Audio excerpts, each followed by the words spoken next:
Olá, seja muito bem-vinda, muito bem-vinda ao canal da Rocha Maso Advogados no YouTube. Aqui você aprende a se proteger contra as crises e dívidas rurais, tornando-se um verdadeiro empresário rural. Você está em mais um episódio do quadro Seu Direito no Agro.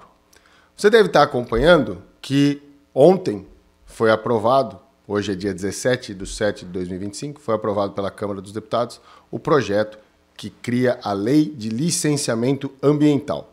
Hoje nós vamos fazer um review bem amplo, mas nada profundo, então nós vamos falar o que efetivamente isso pode impactar diretamente o agronegócio brasileiro. Mas antes da gente entrar no próprio tema do nosso vídeo, da nossa aula de hoje, gostaria de pedir para você que está aí e ainda não se inscreveu, que se inscreva no nosso canal, deixe o seu joinha, curta o vídeo, compartilhe, chame outros amigos para o nosso quadro e acompanhe as nossas redes sociais. Todo dia tem conteúdo relevante voltado para o produtor rural, produtora rural e todo mundo que gosta e quer trabalhar com o agronegócio.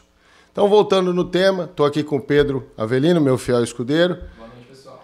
Estamos aqui para falar com você mais um dia. Hoje, nosso tema, licenciamento ambiental. Entenda como ele impacta o agronegócio brasileiro. Então, o Pedro vai colocar aqui os slides e a gente vai acompanhar junto aqui. Então, ontem, na madrugada de hoje, hoje 17/7, mas a pauta é de ontem, foi aprovado o PL 2159/2028, que estabelece a primeira lei geral do licenciamento ambiental do Brasil. 267 votos a favor, 116 contra. Depois nós vamos falar um pouquinho desse número aí. O que efetivamente é esse projeto de lei que já foi aprovado no Senado, agora foi aprovado pela Câmara dos Deputados e segue para a sanção ou veto do presidente da República, seguindo o processo legislativo constitucional brasileiro. Nós, no Brasil, não temos uma lei geral de licenciamento ambiental.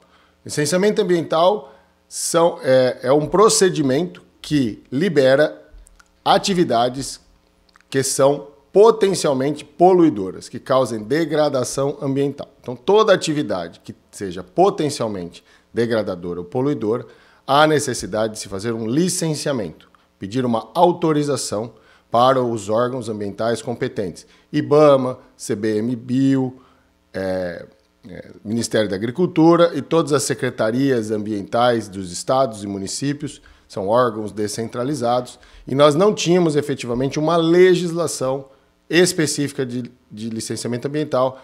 Ela tinha base na Política Nacional de Meio Ambiente, lá de 1981, e em resoluções do Conselho Nacional de Meio Ambiente, do Ministério do Meio Ambiente, das secretarias ambientais de meio ambiente, mas não existia uma lei geral. E a partir da aprovação desta lei, podemos vir a ter uma lei geral de licenciamento ambiental. Essa lei vem há algum tempo tramitando, pode ver que o projeto de 2021, no governo anterior, ele foi gestado, ele foi paralisado e agora ele seguiu o seu trâmite natural e chegou à aprovação de ontem. Ele vem sendo criticado por ambientalistas, por instituições ligadas à preservação ambiental, mas vem sendo comemorado demais pelos setores produtivos. Então você pode ver aqui na nossa animação que isso importa demais para os setores produtivos, porque garante uma agilidade, uma desburocratização do processo de licenciamento. Por outro lado, há algumas questões colocadas pelos ambientalistas que alertam para riscos de ausência de fiscalização, ausência de transparência e a possibilidade de degradação ambiental, perda de biomas, ausência de proteção de povos indígenas e quilombolas e uma série de fatores que foram discutidos durante isso e serão muito discutidos, porque isso foi só uma aprovação e hoje, se você procurar aí nas redes sociais, nos portais, tem muita gente falando pró e contra. Nós estamos aqui falando de agronegócio, então nós gostaríamos de trazer para você que está nos ouvindo, produtor, produtora rural e quem trabalha com agronegócio, a visão de quem observa isso do ponto de vista do que pode melhorar para o agronegócio brasileiro. E eu não tenho dúvida nenhuma que em vários aspectos isso pode sim melhorar tanto o contexto do agronegócio brasileiro como a vida do produtor rural. Eu gostaria de fazer, antes de passar para o próximo slide, uma explicação. Eu sou pós-graduado em Direito Ambiental há 20 anos. Eu comecei a minha carreira advogando com agronegócio e eu logo imaginei que, para entender bem e assessorar de forma correta o produtor rural, eu necessitava entender a parte ambiental, porque se tem algo que impacta a vida no campo, é o ambiente. Na época, muita gente tinha problemas com reservas legais, áreas de preservação permanente, o que pode, o que não pode. Então, eu tenho uma pós-graduação nessa área de direito ambiental, então eu conheço bem esse setor por dentro, né? Comecei advogando nisso e um dos motivos pelos quais o setor do agronegócio deve comemorar muito a aprovação de uma lei geral de licenciamento ambiental e a desburocratização é que não funciona. Se você precisar do IBAMA, se você precisar da Secretaria Estadual de Meio Ambiente, seja ela no Rio Grande do Sul, no Rio Grande do Norte, no Amazonas, São Paulo, Minas, não funciona. Nas secretarias municipais de meio ambiente há muita desinformação. Geralmente em municípios menores, a Secretaria de Meio Ambiente às vezes não existe, ela é parte de uma secretaria menor, ou ela é criada ali só para colocar, para ter essa secretaria ali, mas ela não tem um aparelhamento. E isso é algo que foi levado muito em consideração durante o processo de feitura dessa lei, porque já havia uma análise de que o sistema ambiental brasileiro ia colapsar. Isso é um relatório que vem sendo atualizado desde 2013. Então eu posso garantir para você, eu tenho processos judiciais que envolvem produtores rurais que já cumpriram as suas obrigações há muito tempo, que tramitam desde 2008, 2009, 2010, 2011, e com toda boa vontade, o produtor rural não consegue se desvencilhar desses processos, porque os órgãos ambientais não se conversam, ou quando se conversam, não conseguem ter um andamento adequado. Às vezes, passa mais de ano para que um órgão ambiental responda um mero ofício dentro de um processo judicial. Então isso é muito complicado. Nós já falamos num outro vídeo aqui também, quando a gente tratou de outras questões fundiárias, de terras, que menos de 3% dos CAR, né, que são o Cadastro Ambiental Rural no Brasil, estão finalizados. Então veja só como isso é burocrático e vem em ótima hora uma legislação. Não vou dizer que ela não tenha reservas. Há muito que se avançar, mas é um marco. Inclusive é chamado de marco regulatório do licenciamento ambiental. Pedro, pode passar, por favor? Então, o que é licenciamento ambiental, né? Nós já falamos que é o procedimento pelo qual o particular ou o próprio governo, querendo fazer uma obra que tenha um impacto, ele submete esse projeto aos órgãos ambientais para sua análise. Suas principais funções são avaliar os impactos, definir as medidas de controle e garantir a sustentabilidade dessas atividades.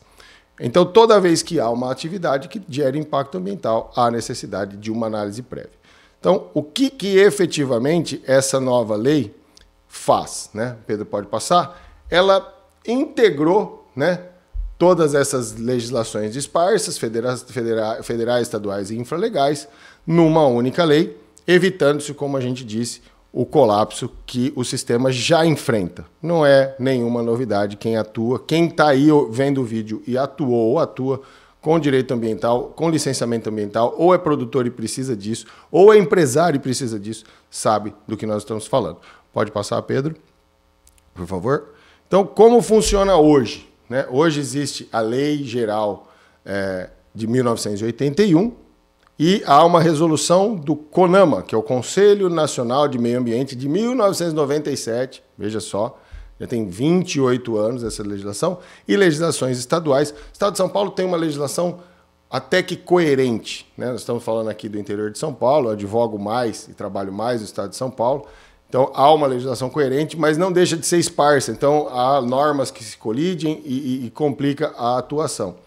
Mas, em essência, ela tem 3 fases. A licença prévia, a LI, a LI, que é a licença de instalação. Então, a licença prévia é quando você vai lá e demonstra que faz o pedido, demonstra que aquelas características e aquelas exigências iniciais estão cumpridas. Então, o órgão emite lá uma licença prévia, você pode começar a instalar a sua atividade. Depois a licença de instalação, a LI. Você instala a sua atividade, vai lá, coloca ela pronta para funcionar, demonstra que cumpriu mais uma fase de requisitos e aí você vai para a licença de operação, que é quando o órgão ambiental dá lá um certificado para você operar efetivamente aquele empreendimento, porque toda a mitigação de danos e impactos ambientais já foi analisada e você pode efetivamente levar a sua atividade adiante. O empreendedor pode trabalhar. E existem algumas situações que a legislação coloca que exigem estudos de impacto ambiental, é o chamado EIA, que você está vendo aqui. E esse estudo de impacto ambiental vai gerar um relatório que chama Relatório de Impacto ao Meio Ambiente. Então, esses relatórios, esse estudo desses relatórios, quando há um impacto maior, por exemplo, vai se fazer uma hidrelétrica, vai se fazer uma obra de uma ferrovia, vai se fazer uma ampliação de rodovia, há uma obra de infraestrutura num porto, há necessidade de fazer um estudo de impacto. Por exemplo, o que está acontecendo, você também deve estar acompanhando. Está se falando em extração de petróleo na foz do rio Amazonas, lá no Amapá, na divisa com a Guiana. Está sendo exigido, primeiro que foi feita uma liberação para estudos preliminares, que é do que nós estamos falando. Vai se fazer um estudo. O IBAMA, todos os órgãos ambientais envolvidos, fizeram um relatório, um termo de referência, que é um documento, e entregaram para a Petrobras, para o governo, dizendo, olha, você precisa me apresentar esses estudos aqui antes da gente falar sobre a liberação ou não, se vai poder ou não vai poder. Então, é uma fase anterior. Então, em algumas situações, antes da própria licença prévia, há necessidade desses estudos, com audiências públicas, ou seja, ouvindo a sociedade civil organizada, e também consulta povos tradicionais, onde tem impacto, povos indígenas, quilombolas, comunidades, por exemplo, comunidades caiçaras, que podem ser afetadas, que tiram a sua estrutura, o seu sustento da pesca, ou comunidades extrativistas, que tiram o seu sustento de extração de florestas de forma sustentável. Enfim, são questões precedentes, elas vêm antes da própria licença prévia e por aí vai. É assim que funciona hoje e é isso que a nova legislação alterou. Então, o que muda com a nova lei? Né? Pedro pode passar o próximo slide. Então, com essa nova legislação, são colocados alguns tipos de licenças novas. Eu vou chamar a atenção para uma que é importantíssima para o agronegócio. E foram colocadas prazos para que o órgão analise e emita. Por exemplo, uma licença prévia, ela tem até 10 meses para ser emitida. O que prevê a legislação? Que a partir de 10 meses, se tudo foi colocado lá pelo empreendedor, pelo empresário, por quem quer fazer, e o órgão não deu uma resposta, ela é considerada emitida. Isso vai dar muita discussão juridicamente, judicialmente.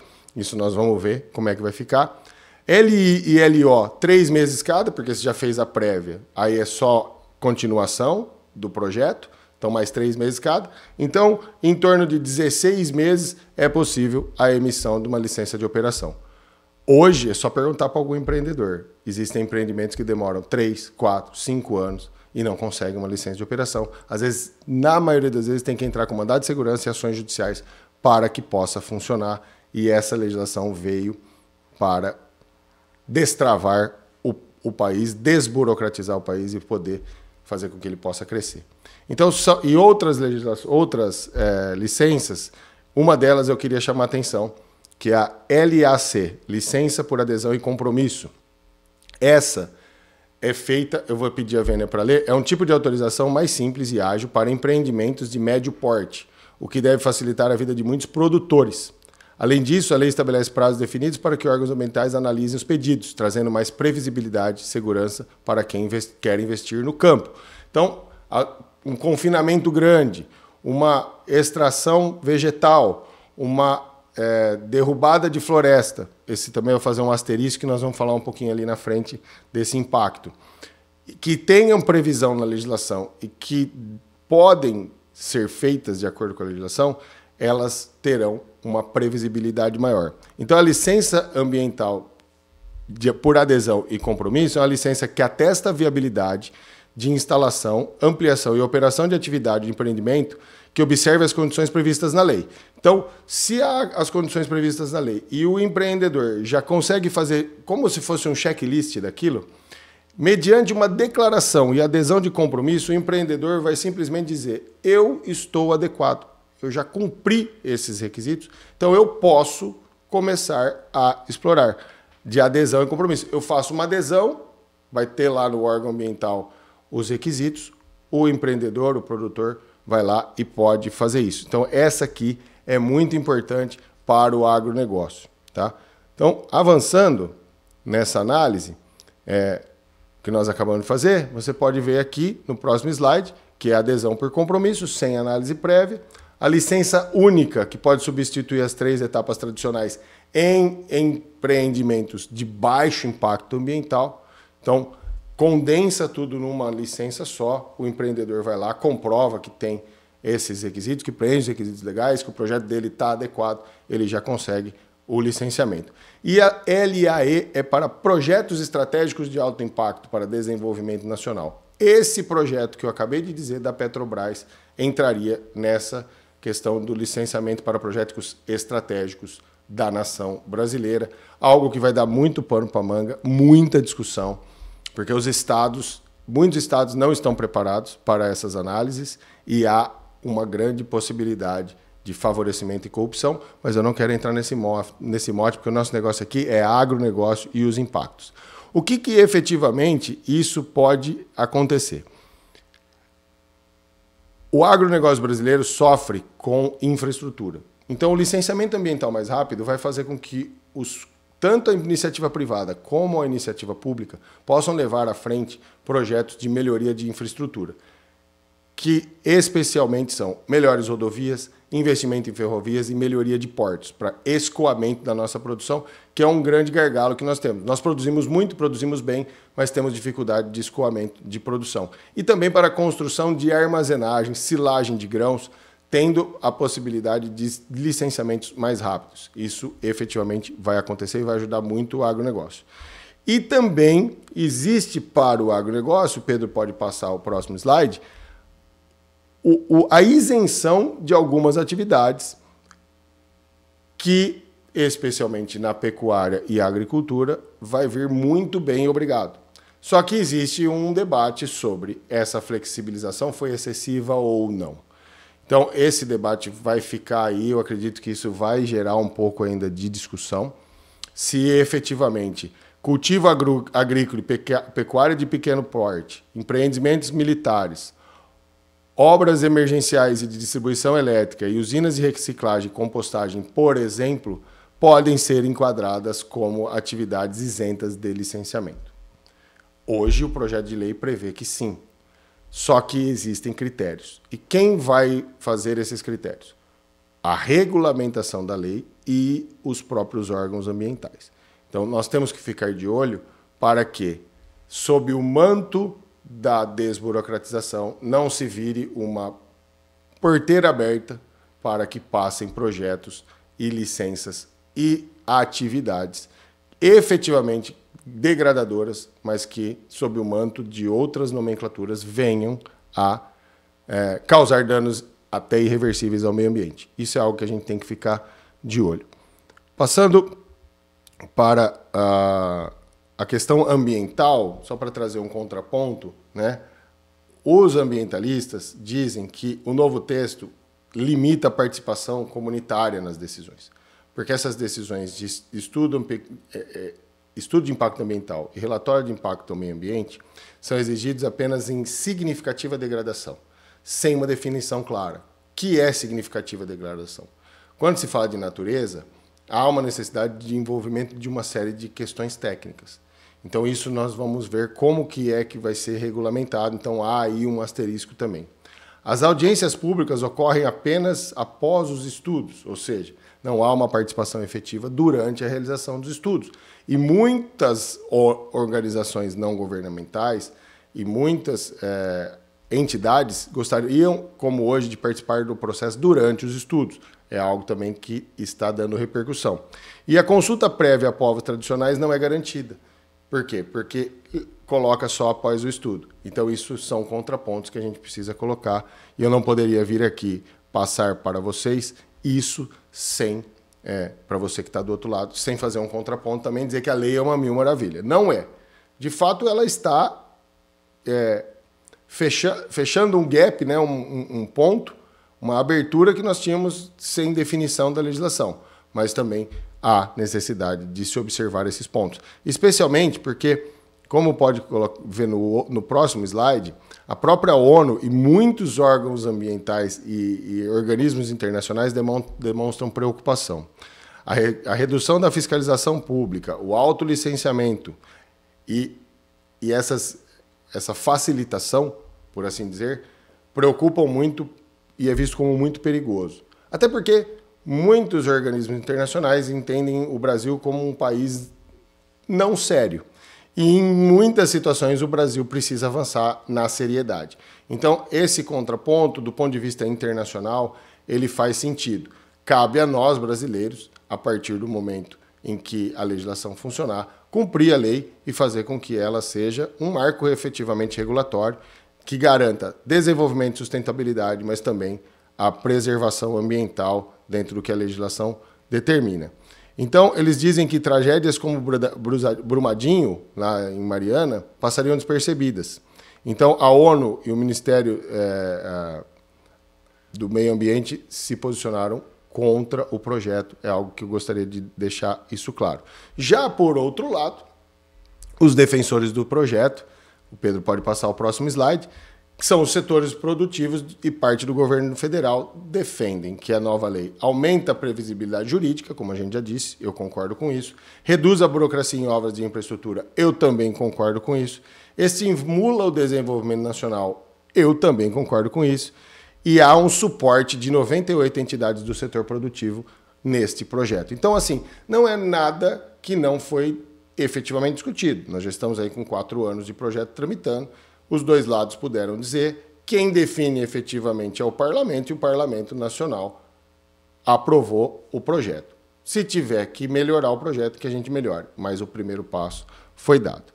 Então, eu gostaria de concluir trazendo uma outra questão, que isso precisa ser muito bem observado, especialmente nesse momento que nós estamos vivendo uma instabilidade mundial, com guerras lá no Irã, guerra na faixa de Gaza, guerra na Ucrânia, guerras na África e especialmente o tarifaço imposto pelo presidente dos Estados Unidos, Donald Trump, a produtos internacionais, especialmente ao Brasil, que ele está dizendo que vai taxar em 50%. O que efetivamente isso impacta? E por que eu estou dizendo isso? Porque o Brasil é um grande exportador de commodities, produtos agropecuários. E essas taxações, essas guerras, está fazendo com que o movimento desses fluxos comerciais esteja sendo alterado, e em tempo real. E o Brasil tem uma grande oportunidade de exportar cada vez mais, porque tecnologia tem, um povo trabalhador tem e bons produtos. Só que o continente europeu, através da União Europeia, está extremamente preocupado com a questão ambiental. E eles lançaram o Green Deal, é o Acordo Verde. E nesse acordo há a previsão de que não se compra commodity de áreas desmatadas a partir de 2020. Foi postergada foi empurrada a sua vigência até o final desse ano, já era para estar valendo, mas eles deram mais um prazo para adequação. E eles dizem o seguinte, basicamente, eu tive uma aula essa semana na pós-graduação só disso, de quase 4 horas, então não dá para eu trazer esse assunto a fundo aqui num vídeo muito rápido, mas eu queria chamar a atenção de você que é produtor, produtora rural ou gosta disso, e acho que isso é muito importante. Quando esse regulamento começar a valer, vamos supor que você seja um produtor rural e tem uma área que tem excedente de mata e que você possa desmatar dentro da legislação. Então você tem lá na sua propriedade, vamos supor que seja 20% de reserva legal, você tem 30% e aquela legislação, aqueles 10% excedente, de acordo com a legislação, você pode desmatar. Você vai e pede uma licença para o órgão ambiental, o órgão ambiental te dá a licença. Você vai lá e desmata esses 10% e planta soja, milho, algodão, cana, cria o seu gado ali, e aí você vai vender isso para uma trading, vai vender isso para uma cooperativa que exporta para a Europa. Se você fizer esse desmatamento e quiser entregar o seu produto para a cooperativa não vai comprar o seu produto. Por quê? Porque a área foi desmatada depois de 2020. Aí você pode me perguntar, mas Bruno, essa legislação brasileira permite que eu faça isso. O europeu não quer saber se aqui dentro pode ou não pode. A preocupação dele é de desmatamento. Então, veja só. Mas espera aí, eu já falei isso aqui num vídeo. Eles já desmataram tudo, eles já perderam tudo. É uma meia-culpa? É uma meia-culpa. Eles estão dizendo, olha, se nós fizermos tudo isso e não conseguimos recompor aqui, nós precisamos incentivar que outros lugares mantenham a vegetação e o ambiente menos nocivo. Nós estamos vivendo aí ondas de calor, a Europa está vivendo nesse momento ondas de calor que as pessoas estão morrendo. No Brasil nós tivemos enchente seca, queimada de todo jeito. Então, negar que há alterações climáticas me parece um pouco, hoje em dia, não muito conforme. Mas também não quero entrar nessa questão porque gera muita discussão. Eu só estou querendo dizer para você, produtora, ficar atento e se instruir quanto a isso, porque ainda que você tenha o direito, de repente você não vai conseguir vender sua produção. E se o acordo Mercosul e União Europeia, que está sendo discutido, ele for aprovado e de repente nossa migração de produtos para a Europa for maior, você vai ter maior produção, mas não vai ter para quem vender o produto. Vai ficar refém do mercado interno, vai ficar refém de outros mercados. Então isso é muito importante. Por que eu estou trazendo isso? Porque o licenciamento concentrado e com uma legislação, ele vai desburocratizar, ele vai fazer com que tudo seja mais simples, mais rápido e mais efetivo, pelo menos em tese. Vamos ver se os órgãos ambientais vão ser aparelhados para isso e se os critérios vão ser muito claros e passíveis e possíveis de cumprimento. Porém, em contexto, tendo isso mais estruturado, é possível que nós tenhamos uma melhor facilidade de desenvolver o país. Mas sem eu perder de vista que muitos lugares têm, especialmente a Europa, essas legislações que impedem a degradação ambiental. Então eu gostaria de chamar a atenção para isso. Nós vamos destrinchar melhor esse tema, porque ele é muito importante. Tão logo as notícias venham saindo. O que vai acontecer agora se esse projeto vai para sanção, se o presidente vai vetar alguma parte, se ele vai sancionar, se isso vai voltar para o Congresso, a gente volta a tratar disso. Mas você, produtora rural, e quem atua com agronegócio, precisa saber, precisa entender de licenciamento ambiental, porque impacta diretamente o negócio. Ok? Esse era o nosso tema de hoje. Espero que você tenha gostado. Deixe o seu joinha, comenta, compartilhe o nosso vídeo, curta. Acesse as nossas redes sociais, é sempre muito bom ter você conosco. E saiba, aqui no nosso canal, a nossa intenção é deixar você, produtor rural, cada vez mais instruído para se transformar no empresário rural, aquele que cuida da sua propriedade, da sua atividade rural como uma empresa. Com isso, tem menos chances de prejuízos, mais segurança e possibilidade de ter mais resultados e lucros, ok? Muito obrigado, vejo você na próxima, sempre um prazer estar com você. E lembro, aqui na Rocha Maso, você não caminha sozinho. Muito obrigado.